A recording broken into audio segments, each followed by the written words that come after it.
kamar da gani wannan shine proof namu gashi nan mun yi receiving na dala ɗaya gashi nan 1375 a kudin Najeriya gashi nan withdraw ya shiga successfully. Da zaka samu daga dala ɗaya zuwa dala 5 har dala 10 ko kuma dala 20. Ka tsaya kasance da ni step by step domin ka ga ake amfani da wannan a sabon platform ana samun kuɗi. Ka tsaya kalli bidiyon daga farko har ƙarshe domin ka ga yadda ake amfani da shi da yadda ake cire kuɗin kuma su shigo. Amma kafin mu je katse da bidiyon da ya kasance na farkon zan wannan channel ka danna mana alamar subscribe da alamar ƙwarar sannan ka zaɓi all sannan ka like na wannan bidiyo idan da maka share zuwa ga yan uwa abokai suka nisa amfana. Idan ka haka a duk lokacin da sabon bidiyo kai tsaye za a sanar da kai. Da farko akwai link na ajiye muku a description na wannan bidiyo da kuma wurin comment. Idan baka nan description ba ka taɓa sunan bidiyon nan za ka samu link na register wanda za ka yi amfani da wannan platform ɗin ake samun kuɗi kuma ka duba a wurin comment. So zai kawo ka wannan home ɗin zai buƙaci ka register sai ka dawo ka danna kan register slash login slash register ɗin nan za ka danna akan shi kamar haka. To bayan ka danna akan register button zai buƙaci ka saka email naka inda email za ka yi ko kuma da lambar waya ne za ka zo ka danna akan wajen mobile ɗin nan inda email ne ka zaɓi email ko kuma da number ne sai ka zaɓi mobile.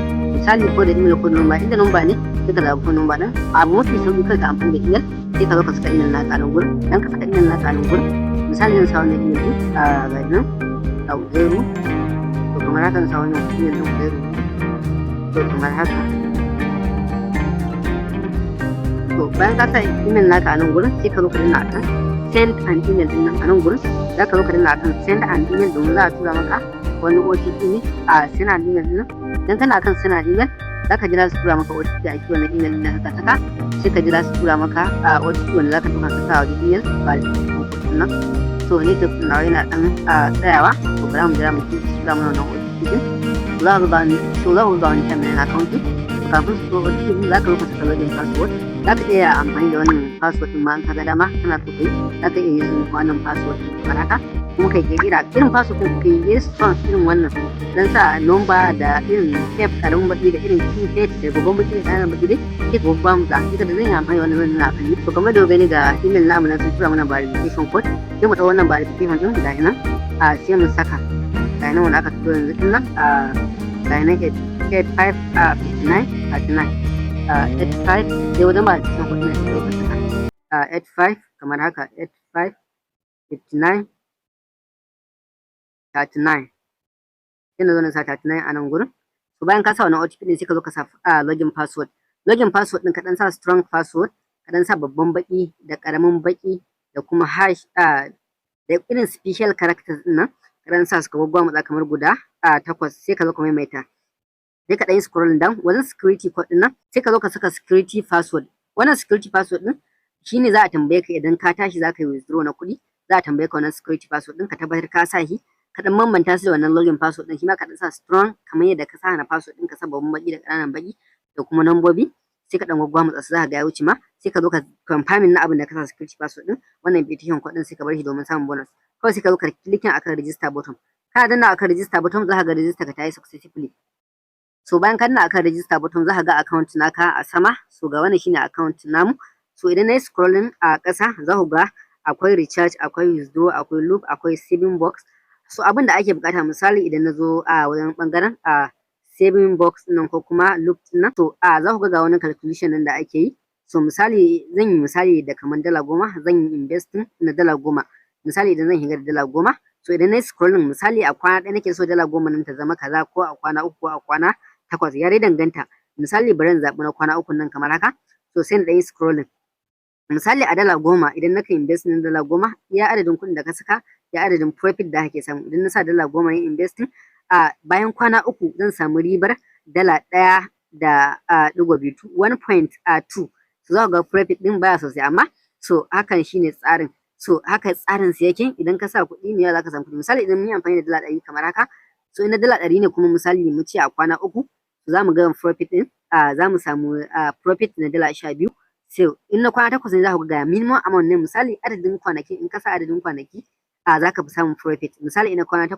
ne za ka samu $148 so ka gani profit yanayin yadda Luft yake aiki kenan in kuma za ka yi withdraw ga nan sai ka zo ka danna akan withdraw. Dole ma sai kai recharge kafin ka iya amfani da shi. Misali bara mu back sai mu zo ɓangaren saving box kamar haka. Idan na dawo ɓangaren saving box kamar haka, shi kuma nan saving ake. Misali in kana so ka yi saving na kuɗi a nan gurin, sai ka zo ka danna akan saving ɗin nan kamar haka. Idan kana akan saving ɗin nan kamar haka, misali in zan yi saving na dala 10 kamar haka.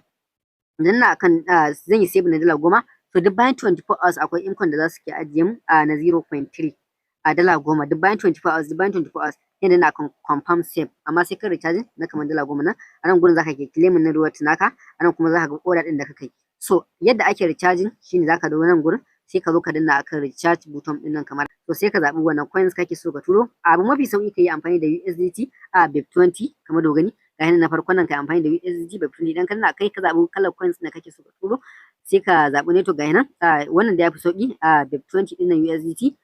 Zan mu danna kan shi kamar haka, ga nan akan shi yake, sai ka scrolling sai ka zo ka copy na wannan address din kamar haka. Idan ka copy na wannan address din kamar haka, sai ka je wallet ko kuma exchanger, ka je ka turo dala 10. Minimum abin da zaka iya tura ka yi investing da shi ko kuma ka yi saving shine daga dala 10. So ya danganta in kana so ka ƙara. So yadda ake withdraw kuma shine, idan zaka yi withdraw zaka zo ka danna akan withdraw button din nan kamar haka. Idan na danna akan withdraw button din nan kamar haka, za ku ga yanzu ni ina da dala 1.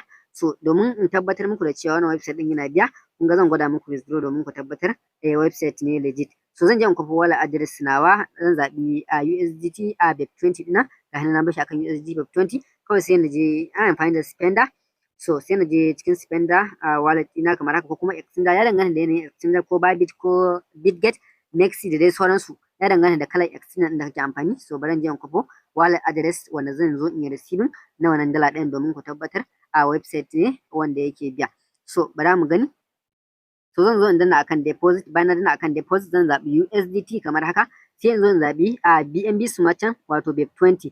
sai ka zo ka zaɓi wannan network ɗin. Idan kai kusa ka zaɓi wani network ɗin da ba shi ba, ko ka yi withdraw kuɗin naka ba zai zo ba, zan zo in danna akai kamar haka. Sai in zo in copy na wannan address ɗin kamar haka. Bayan na copy sai na zo in saka wannan wajen withdraw address ɗin nan kamar haka, sai in zo in paste na wannan withdraw address ɗin kamar haka. Zan zo in paste na wannan withdraw address kamar haka. Sai in zo in saka amount, zan sa max dala 1 nan nake so in cire. Za ku ga withdraw P00, zan yi receiving amount na dala 1. Kawai sai in zo in sa security password, sai in je in kwafo wannan security password ɗin na bari in je in kwafo kasance, bari in saka security password ɗin na a wajen register na nuna muku ku ajiye wannan security password ɗin domin za a tambaye ku a yayin da ku withdraw. Zan je in kwafo wannan security password ɗin kamar haka. So kamar yadda gani zan saka security password ɗina a nan gurin, misali zan sa wannan. So bayan na sa security password ɗina sai in zo in danna akan confirm withdraw. Ga nan zan danna akan confirm kamar haka, sai na jira withdraw ɗina successfully, withdrawal successful. Shikenan withdraw namu ya successfully. Yanzu za mu jira, kun ga yana a 00. Za mu ɗan bashi minti 1, za ku ga withdraw namu ya shigo a spender ta mana alert. Kafin withdraw ɗin mu ya shigo, so za mu zo mu danna akan in za ka yi invite za ka gina team naka, kun gani immediately withdraw namu ya shigo. Ga nan spender ta mana alert, za ku ga withdraw namu ga ya shigo ga nan dala 1 ga nan.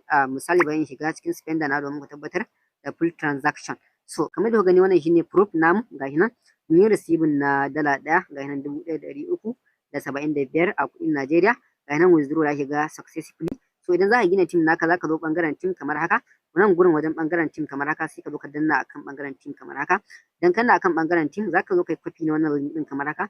Idan kai copy na wannan link ɗin kamar haka, za ka yi sharing WhatsApp group, Facebook da dai sauransu domin ka gayyato jama'a, ka nuna musu kamar yadda kake amfani da shi kake making na kuɗi, su ma su zo su yi amfani da shi suke samun kuɗi. Akwai za ka samu ƙarin commission ta hanyar gayyatan abokanka. So muna godiya da kasance da ku da Uzairu TV Village. Idan tambaya a comment section, sai idan mu haɗe da ku a bidiyo na gaba.